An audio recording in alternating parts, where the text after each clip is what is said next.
Welcome everyone to Tutorial Tuesday. It's week number 7, 2020. I'm so glad that you're along with us. Thank you for tuning in and thank you for participating. I just have a couple of announcements and then we'll get right into your questions.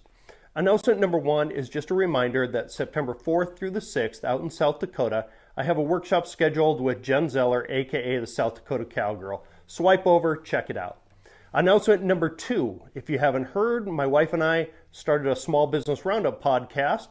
You want to swipe over, check that out, listen to our interviews with other business owners and topics that affect us every day. Let's get right into your questions. You bet, good question. There's a website out there called Fine Art America, and a lot of people take their images and their crafts and they sell them there. If you want to go the more traditional gallery route, you're going to have to reach out and talk to gallery owners. Absolutely. Find what you're passionate about, and hopefully what you're passionate about will allow you to shoot tons. That'll give you the opportunity to develop your technical skill along with your creative skill. No, I don't have a scheduler at all. I know people that do use them, but I've never used it before. I'm just sit down in the chair with my cup of coffee and post the first thing that comes to mind or that has been on my mind. Yeah, really good question here. So I use what Canon comes out with. It's Canon's RC6. It's their wireless remote, and I'll use it when I'm light painting with shutters of like 30 seconds.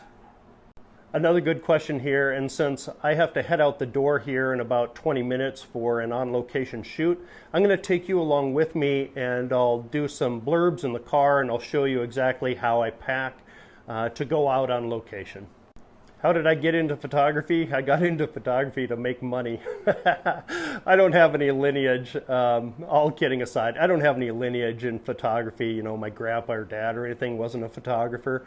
But all kidding aside, when my wife and I started our business 12 years ago, photography was a subset of that business.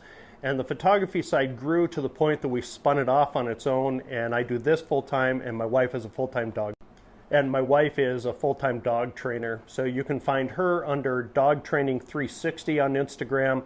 And then her personal Instagram account is the Downtown Cowgirl, or DWNTWN Cowgirl.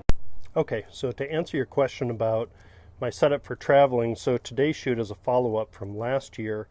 And it's for a small business. We're going to be doing some headshots. We're going to be doing some environmental shots on what they do. So let's go through what I'm taking. To begin with, of course, I have my light stands here and a tripod.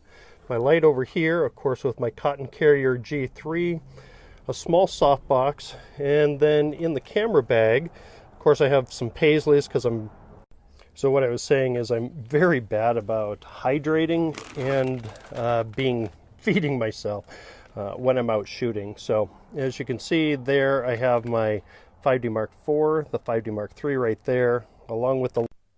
I appreciate your compliment and I appreciate you tuning in and participating as well. Just a couple more questions to end this Tutorial Tuesday out, so let's get those answered. This message comes in via direct message and they ask, how important is it being an accredited photographer? In other words, getting a certificate or getting a formal art degree or something like that. And my answer to this is any education is going to give you a solid foundation for what you're going to do. Now, boots on the ground and actually, going out and making a living at this is a completely different deal. Do you have to have a certification? Do you have to have a degree for this? No, you don't. What you have to have is a passion in your heart to work hard and create your own luck. Okay, and the last thing that I'll add here, in over a decade of doing this professionally, I can tell you that not one client has ever asked for any accreditation or anything like that. So it's what's in your heart. Make sure to educate yourself because truly, subjectivity is no excuse for ignorance. So do educate yourself, but work your butt off and create your own luck. And to finish this Tutorial Tuesday off, we have a clip in from Bruce Doran. He's a Canon Explorer of Light. He's also going to be my co-host at the June photography workshop down in Torrey with paisleys.